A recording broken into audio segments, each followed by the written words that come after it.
Hey guys, today we're going to be taking a quick look at Doom: The Dark Ages and specifically the path tracing update using the RX 9060 XT. The version of the card that we're using is the XFX Swift OC model of the card. It's a triple fan model, actually a pretty large GPU, but it did MSRP for $350, which is the base MSRP of this particular GPU. We're playing on the latest AMD drivers and pairing with a 9800X 3D as well as 64 gigabytes of DDR5. This is an overkill setup for the 9060 XT as far as our CPU pairing goes. But really what I want to see is path tracing. Is it even something that you can do on an entry level or kind of middle of the road kind of video card? Or is this going to be something that's reserved specifically for those higher end NVIDIA options? Let's check it out. Now, a few notes before we hop in. I do want to do just a baseline test here at 1080p full screen, just using our max settings aside from the path tracing. So this is an Ultra Nightmare.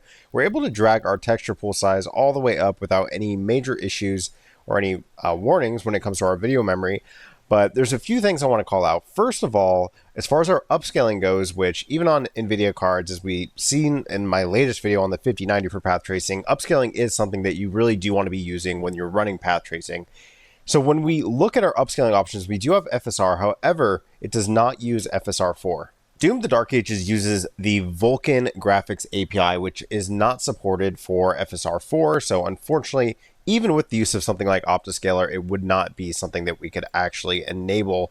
We are going to be stuck with just our normal FSR. I don't really know what this uses, either FSR 3 or 2, I'm not 100% sure. But for now, we'll stick with TAA. So I just want to get a baseline here for how the game runs at maxed out 1080p. And last note is just, I am well aware that AMD cards are not really made for path tracing the same way that NVIDIA cards are made for. Some of the technologies that make path tracing possible and actually perform it on NVIDIA cards, like shader execution reordering, are not supported on AMD GPUs. So I'm well aware that this is not a something that AMD is really even necessarily going for. You won't really see path tracing on AMD heavy titles, like titles that have an AMD splash screen in the beginning or in partnership or developed in partnership with AMD. You're not going to be able to see path tracing just due to the fact that it's not really fully supported, but I want to check it out anyways. So even though path tracing is not supported, you can see that the ray tracing support, which maxed out Ultra Nightmare settings here, does use a form of ray tracing for some of this lighting, which looks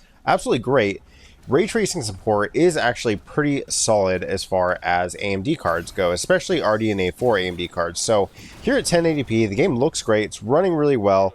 We're playing at native resolution here using TAA for our anti-aliasing, and we're getting a really solid experience right around 100 FPS. I like doing this run because it has some different environments, some outdoor areas, they get higher FPS, then we have like kind of a big combat section here that kind of dips our FPS. So we'll go through this run here just at maxed out settings, just to kind of see what kind of performance we get in some of these different scenes. You can see even at native here, we're not dipping below 60.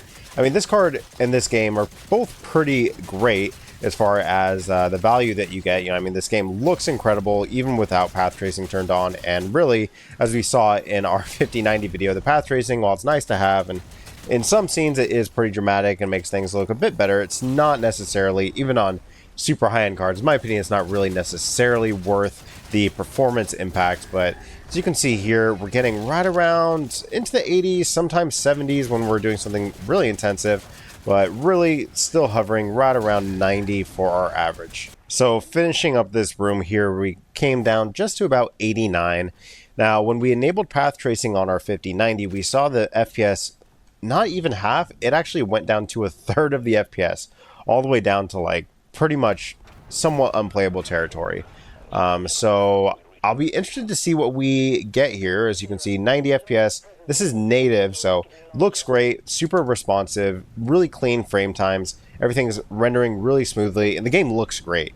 Even without path tracing, the game really does look good. But I just want to see, and we're just sticking with 1080p here because I don't want to, I imagine, obviously, if we go for 4K or even 1440p, it's going to be even worse. We may take a look at 1440p here, but just want to see what exactly our performance might be with that path tracing enabled. So let's come down. We're going to leave our high settings here. We'll stick with native for now. and leave our settings as is. As you can see, the ray trace shadows, normally we have, like on an NVIDIA card, you'd have DLSS ray reconstruction. Don't have that option here, of course, due to the fact that we're on an AMD card, but these are now the most intense settings you can possibly apply, at least on an AMD card. Our video memory is sitting, our expected video memory is sitting right around 11 gigabytes. We'll see how that actually pans out. It may not be that intensive. These monitors here seem to be a little bit on the conservative side, which makes sense. But let's see what this looks like. Native path tracing, everything maxed out here at 1080p. And really, just like we saw before, honestly, it kind of impacted the performance pretty much the same. Bring us to around a third of the performance. That'd probably be a bit less as we continue our run here, but you know, you can go back and I did side-by-sides in my 5090 video, but you can definitely go back and look at our previous run and see if you can tell like a major difference in the shadows and the reflections and all the lighting. You know, there might be scenes like maybe these God rays, some of the lighting as it hits and makes our bounces and things like that. Maybe it is noticeable, or at least you can tell the difference. But obviously here at around 18, 16 FPS, I mean, this game, anything below 30 FPS, this is not how the game is intended to run. And you're playing in slow motion. Like, this is not the intended performance of the game whatsoever. Like, 30 FPS, that's when you start to see, like, things are actually running normally. Like, a character running across the screen, they're running, they look like a normal person running. Here at 20, things are now in slow motion. So as we enter our room here, you can see like these characters, how they're running towards us. I mean, this is just, that's what it really makes it a unplayable experience, is just due to the fact that, oh my god, holy cow. Okay, so definitely as we get into this intensive scene, we're seeing a major drop in performance here. So we'll see if any sort of upscaling can kind of fix this, but coming all the way down to 9 FPS. And again, we're only at 1080p here. Certainly, you know, I'm actually surprised I'm even able to yeah, this is pretty interesting here, but yeah, I don't know if this is going to be a playable experience even with the FSR enabled, but just to kind of see, you know, I mean, honestly, my takeaway here, main thing is just, while path tracing is nice, if you have a card that supports it, and you may want to play with it, turn it on, and there are certainly instances where it would look nice. If you have an AMD card and you're looking at a game like Doom: The Dark Ages and you're like, oh man, I wish I had path tracing, I really wouldn't feel that bad, because while yeah, this is a terrible experience and I wouldn't really recommend anyone play like this, even though it's kind of nice, it's almost like we have a cheat on, like we're playing in slow motion, the actual visual difference is not nearly as severe or as impressive as compared to how severe the performance dip is here. I mean, this is obviously you know, it's a broken record here, but this is obviously an unplayable experience. But let's see if we can address this in any way with some upscaling. So I guess best thing to do here is just turn on FSR, not FSR4, and let's just dump all the way down to Ultra Performance, just see if we can even get to a state where this is playable. And Ultra Performance here at 1080p does actually get us a playable frame rate to begin with here. However, you know, most of the time these upscaling options in a YouTube video, when there's all that compression going on, and you know, I do record and upload in very, very high bit rate, but normally it's kind of challenging to tell the difference. But here I'm really hoping that you can tell the difference here. I mean, this looks completely terrible, like super blurry. So while this is a way, and let me just double check and make sure we do still have path tracing on, and we do. So this is path tracing, max out settings, Ultra Performance here. This is obviously not really where you'd want to play at, but let's just use this as a baseline. Of course, you know, we don't need 80 FPS to play, so let's just kind of bump it up a little bit and see if we can still get to a playable state. So let's just go for performance instead of Ultra Performance here. And let's actually drag our sharpening slider up to right about 70. And now at performance, this is now a playable state. I mean, we're not 60 FPS, which is really where I'd want to be in a game like Doom, but this does look considerably better, though there is still a lot of ghosting as we kind of look at, like, maybe, let's try to get moving object in frame here. So if we look at like one of these ships flying by, you can see obviously, I mean, performance, and especially Ultra Performance FSR, doesn't look great. But hey, if you wanted to play like this and just see the reflections, you could do it. I mean, I certainly don't, I think it's a no-brainer. This is definitely not worth the trade-off when we were getting really clean visuals at native resolution.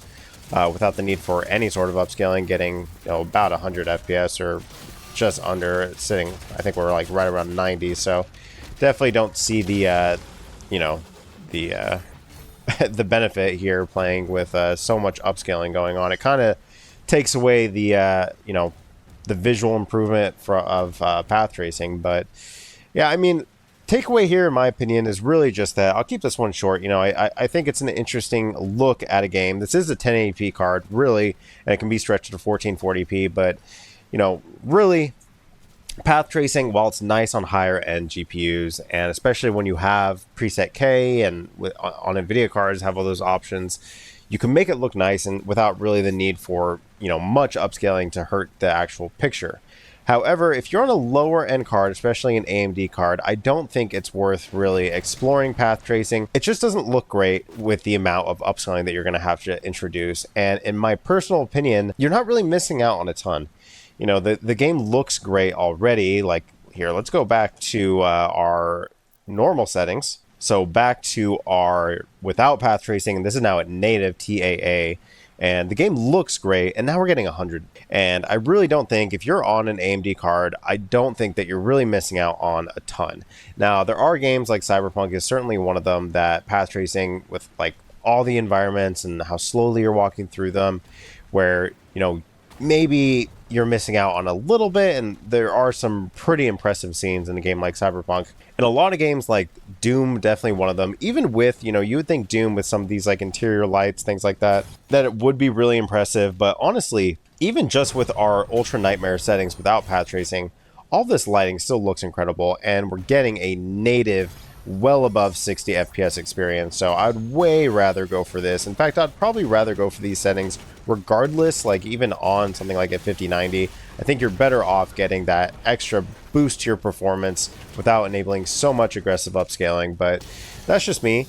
While path tracing is an option for you, at least on the 9060 XT, it might be a slightly different story on 9070 XT if you're playing at 1080p, but on 9060 XT, I'd probably just leave that setting alone and really don't think it's worth the performance hit that you're taking and the amount of upscaling that you're gonna have to introduce to get it into a playable state. Anyways, guys, that's been it. I hope you enjoyed. This was a short video, just kind of for my own curiosity, and thought maybe some people might be interested. Wanted to just take a look to see how path tracing looks on a, you know, more middle of the road GPU, especially a non-NVIDIA GPU. And it is incredibly demanding. Doesn't perform as well as it does on NVIDIA GPUs, but bottom line, I don't really think you're missing out on much. All right, guys, thanks for watching. I'll catch you next one. Bye-bye.